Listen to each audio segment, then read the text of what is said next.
Hi everybody, I am Donna Reed. I'm in the Cactus Lounge this morning in Tucson. I traveled in Up With People in 1976, Cast A, and this is actually part two of an interview with those who helped the formation or started or were in charge of, responsible for what we now know as the Up With People International Alumni Association. And if you're joining us and watching this and you haven't seen part one, find part one and start there. Because we are gonna start around 1987. And Mark, during our break, you talked about a story you'd like to share. Yeah, I'm trying to make it brief.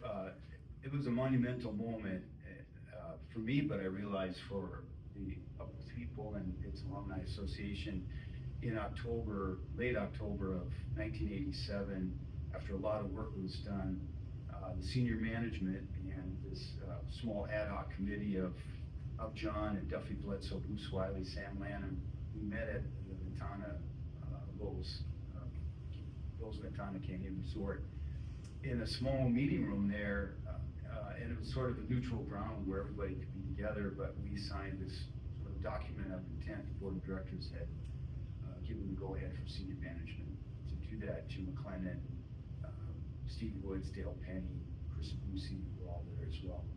And signing this was really an important thing because it showed that we trust each other to go forward. A lot of work to get to that point, but when I look back, even myself was wondering, does it need to be an independent organization? But I can say, we have the benefit of the future to look back and realize how important that was, because when 2000 hit and Up With People had to close its operation, thank goodness that we had an independent alumni association that never stopped. As a matter of fact, they just got going even more. Thanks to Stu Shepard, I remember he was chair of that board. Brenda. Yeah, Brenda Moran and many others kept the lights on, they kept the spirit going, the flame going, because then however many years later, and the reunions were really important to keep the spirit going, because when Up With People was ready to get going again with the program, they had alumni to send their kids to. And all three of our children traveled and benefited from the organization. Thanks to the Up With People International Alumni Association, they had this benefit. And then we alumni ended up sponsoring because we needed somebody to buy into it. And that's what got Up With People going again. And I do believe that the International Alumni Association is what's going to keep the flame going. I agree. Now. And I'm hopeful about the future, because whether it's our kids or the kids of our kids, they're the ones that are going to make a difference in the world through whatever that's going to be. Holy detachment, I don't know what it is, but I'm just really grateful for all that. But back to 1987, I was fortunate to get back on being the cast director, office-based cast director. The real hard work took place on the details, and that's when I'm going to throw a softball with Jerry. He did the hard work following me as director of alumni. So that's what you were, then you became director of alumni for Up With People? From the people. Okay. It was still very complicated, and there was still a lot of negotiating that was going on and how this was going to proceed. And one of the elements that was an interesting, wasn't a side note, it was actually a very big element, was Up With People's 25th anniversary was coming. And so the initiative of starting the Alumni Association, getting all those pieces put together, which John talked about, and the board of directors of Up With People saying, no, we don't want this to be independent, we don't want it to proceed. The management of Up With People had its challenges with the idea that it was independent, wanted to be independent as well. So getting that to move forward, which happened in 87, the agreement, then in 88 was when all the components of getting the 501c3 completed, which Sam Lanham, as John mentioned, an attorney, longtime Up With People supporter, and had been involved from almost the beginning in 68 with Up With People. So he was a key person in making all the pieces come together. And so I was kind of the facilitator between Up With People and working with John, Duffy, Sam principally, as they were the sort of the co-chairs of the ad hoc committee as it still existed before we got into the actual board of Board of Governors from the people. So it was a very interesting time. And with the sort of the idea of the 25th Was that celebration. Denver or Vail? Because I feel Denver. like I was in both places. Was there something that happened? No, it was all That was Denver. Denver. Maybe I just went to Vail. Well, there was a There was. big thing in Breckenridge Yeah, there was a before big thing in Breckenridge, but Denver was, well, it was 1990. Yeah. And so in '89, we actually started searching, finding location. for the location, and had all these cities bidding, and so that was an interesting part of what came out of people's and the Alumni Association's negotiations to come together. Was because there was a great, I think, John, you can say that there was an interest of, I shut my phone Turn off your cell phones. an interest in seeing out having its own reunion, not just Silver Creek, but another reunion in and around, following separate from other people. So, and I think this is another place where John took great leadership in trying, in working and knowing that it was important for the healing that you talked about being sort of consummated, if you will, to be part of a joint 25th anniversary celebration. So there were a lot of moving pieces as that was all coming forward, but it was a tremendous amount of work in getting 501c3, get that done, and then creating the statutes, the Alumni Association and the bylaws, and how long people served and how they did all the stuff, and so it was quite an experience. So, and I didn't have any experience in doing any of that either. Yeah, so I want to interject here. So I traveled 1 year only, you guys, and then I put costumes on some people in 78, 79, and 80. And one of my memories is making jokes. I'm super sarcastic and making a joke with Paul Johnson and Lynn and Ralph in the costume room at the U of A about the Roaring '20s costumes. And they all just looked at me. And I said, well, it was a joke, but none of them got my joke. And I remember talking to Ralph about it a number of years ago. And he said, no, I was talking to Paul about it. And Paul goes, I'll bet Ralph forgave you. But as an alumni who only traveled 1 year from a small town in Ohio, I feel fortunate that I served then on that Board of Governors, because I was the second half of the bicentennial, which meant Texas for like 3 months, for me. Good times. Yeah. And the Board of Governors allowed me to get to know people from all generations and from many other places. And I had met Pat because she was from Toledo, so we hadn't known that, but I met Brenda through the board. By the way, Miranda's sitting over here. She's not on camera. We keep alluding to her. She's in charge. She's in charge, yeah. So, for me, I think as this small town girl, and Brenda and I were talking a little bit this morning about our alumni base. Everybody's a volunteer. Everybody that does anything on the IAA is a volunteer, right? And so when we would physically go to meetings, because nobody was doing Zoom back, Didn't exist. and didn't exist, it was out of our own pockets and our own heart to go and give. And there was an evolution in who is needed on the board, and what are those roles, and do they need to be at every meeting, and how does that work? And sometimes with alumni, I think, if you've never thrown a party for a lot of people, you don't know what's involved in throwing a party for a lot of people. If you've never started an organization that's an international organization with people who, oh, by the way, move a lot and are all over the world, you don't have any idea of the work involved. And everybody here has been part of that work. And for those of you that don't know, the presidents on the Board of Governors, I can't even speak to it directly. 2 years, 4 years? How long were the terms? When we started, it was a 1 year term, and then we realized that we needed the continuity, and so it became a 2 year term. A 2-year term. For the president. Okay, yeah, okay. Well, and the other thing that happened, instead of me being on the board forever, the president of the association automatically went on the Up with People board. Oh. And that was a very Big deal. big deal. Well, So and it was- at and the it same was- time that you were serving on the Board of Governors, then you were also- on the, oh, okay. And in the past president of the Alumni Association had another year on the board. So there was a real continuity of alumni representation, because as John alluded to earlier, there weren't, John was one of the only alumni on the board. But then as the Alumni Association was represented on the board of directors, because of the bylaws of both Up With People and the Board of Governors, then that became a much more integral component.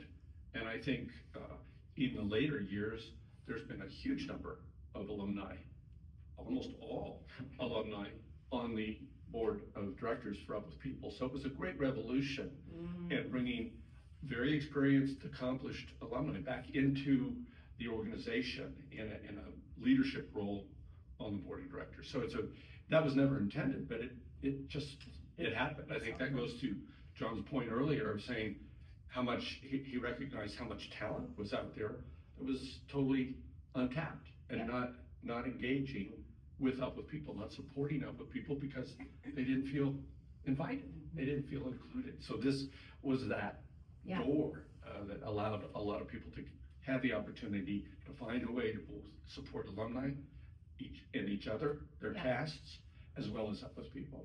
Yeah. It's interesting to me now, so I'll soon be at my 50th reunion, and not this year, next year. I remember thinking those people were so old. Yeah, well, this is my year is my 60th, so I don't want to hear about it.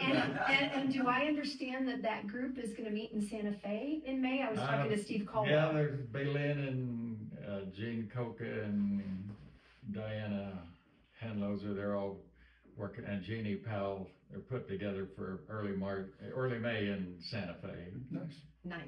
We'll Nice. see, I just met with 2 of them in Santa Fe yesterday, they got a long ways to go. It is, so Brenda and I were talking about, what did you call the mini meets, like when you meet up with some of your cast members? We call them tweeners or Tweeners. mini Tweeners. reunions. So in addition to the reunions that take place, that are sponsored by the Alumni Association, as the years go by and you realize how close you have been, I get emotional too. These are like my best friends in the world, you know?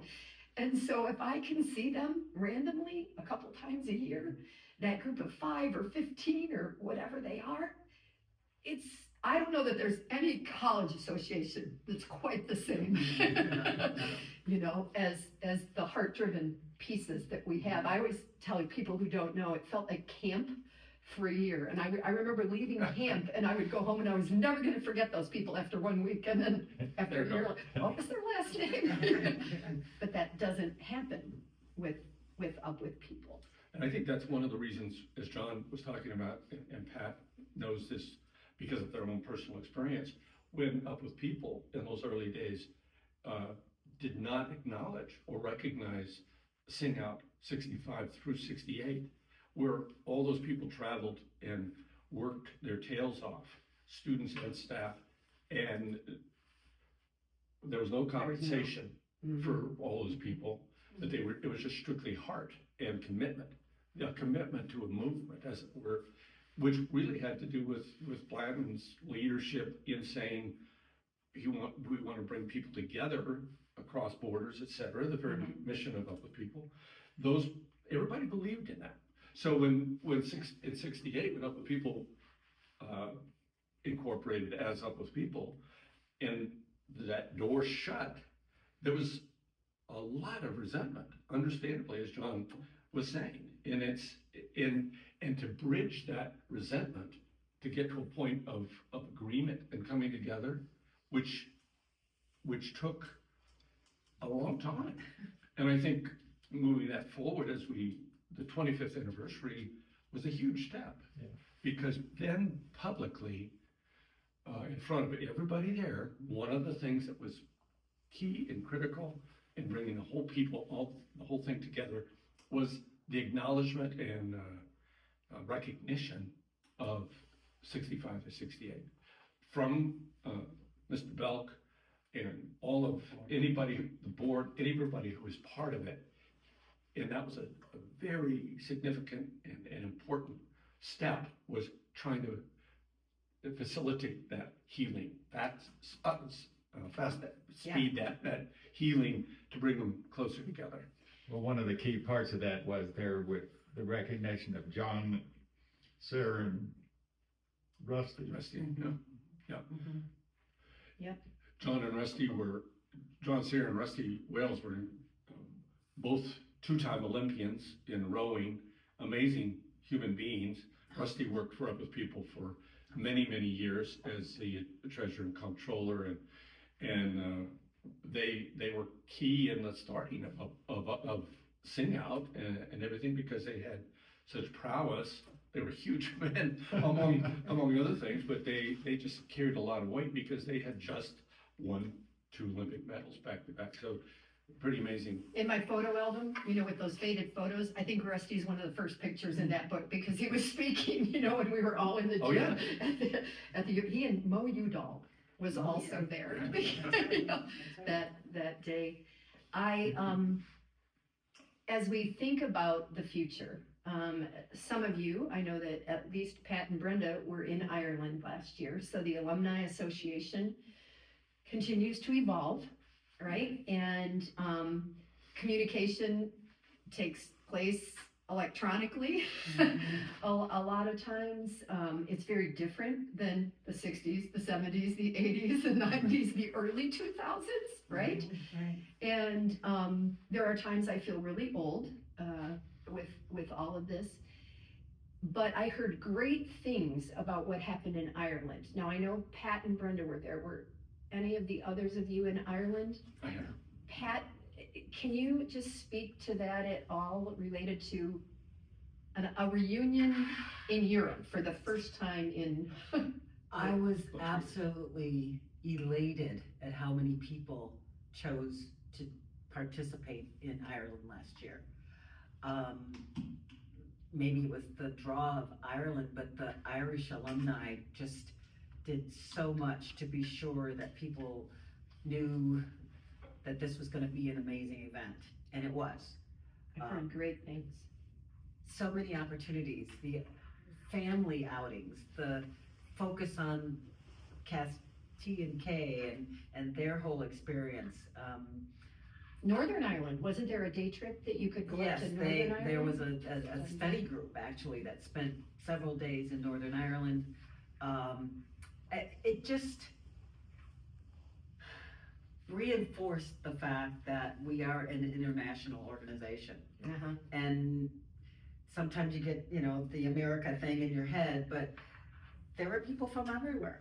And the feeling was, the energy was percolating, and we had fun, and we had insightful moments, and we had tearful moments, and it was a reunion. And I hope that a lot of people go again this coming year, because it's a totally different experience.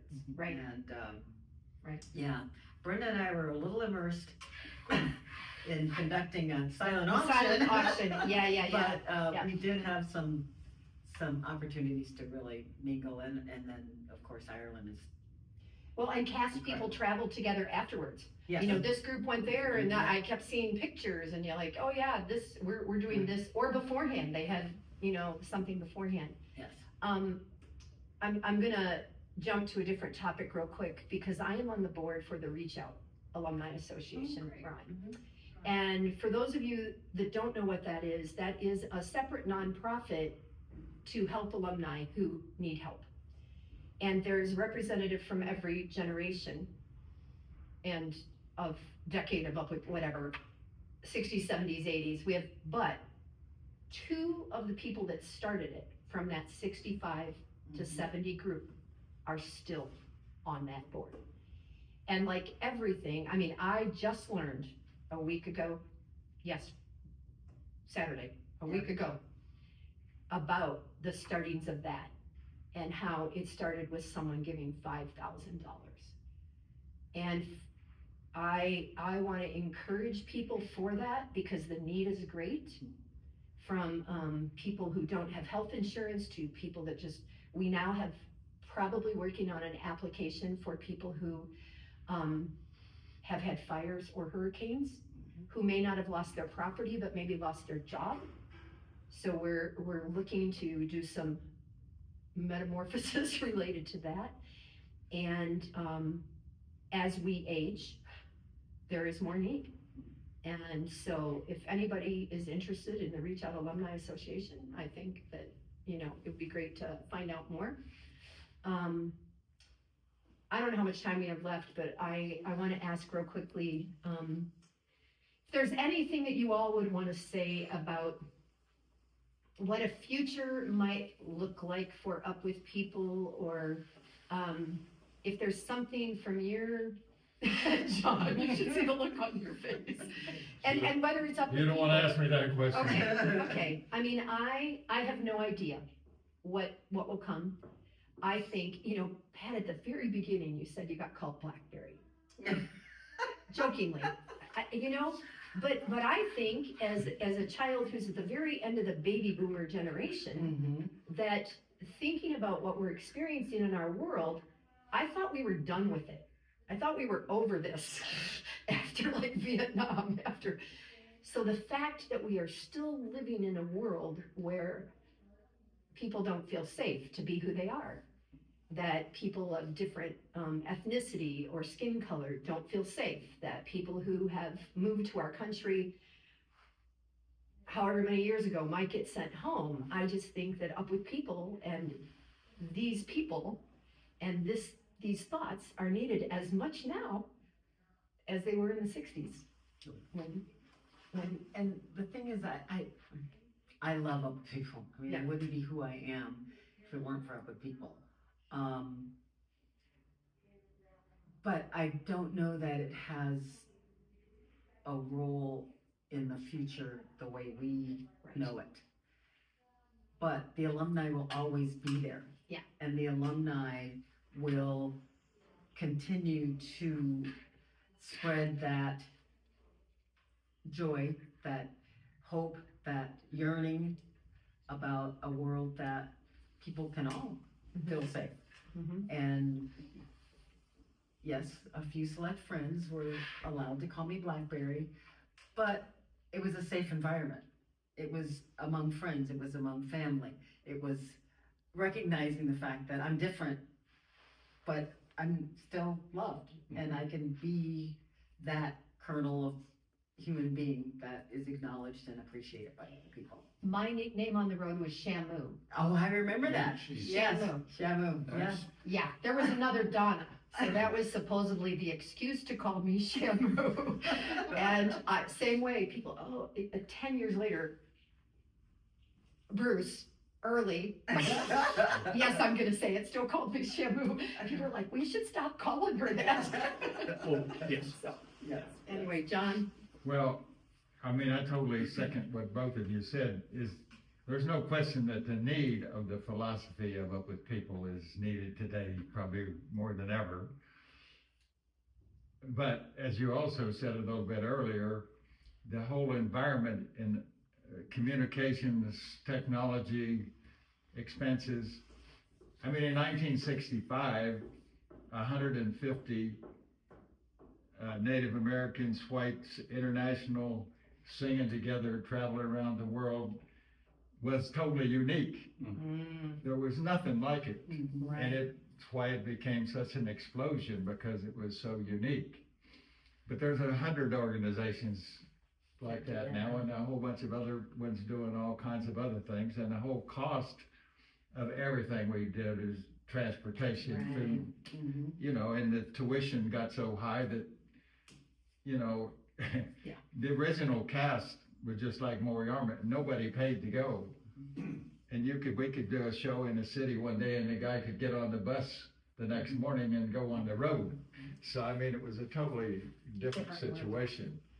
But, I mean, it's unfortunate that we can't do something, but financially Up With People had a hard time for a long time. Right.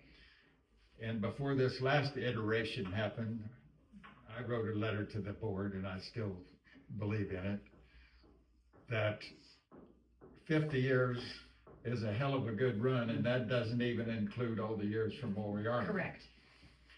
And so how many organizations make it for 50 years? Mhm. So it's not working. Let's end it, with honor With honor. Yeah, with honor. and Yep. call it good, and don't let it just dribble out. Yeah. I mean, it needs to go bye-bye, and the alumni, like Pat said, are doing stuff all over the world, and that's the legacy of it. Yeah. Anyway. All right, so we need to end it. We have 3 minutes, and I hope that this inspires people to understand why I've been doing the videos at all, because the stories are amazing, and every time I interview somebody, I go, wow, you know? So John Parker, Mark Kazemius, Pat Glassner, Jerry Shelsta, thank you for being here today and sharing the story. I think it's important. Thank you, Brenda, off camera, for the emails, the phone calls, and putting this together. And we hope that our alumni base, and maybe others, maybe we share this with others, appreciate you being here. Thanks. Thanks so much, Thank you Donna. for all you do. Yes, Yeah. absolutely. Thank you. Thanks for Brenda for harassing me all this time to get me to do this.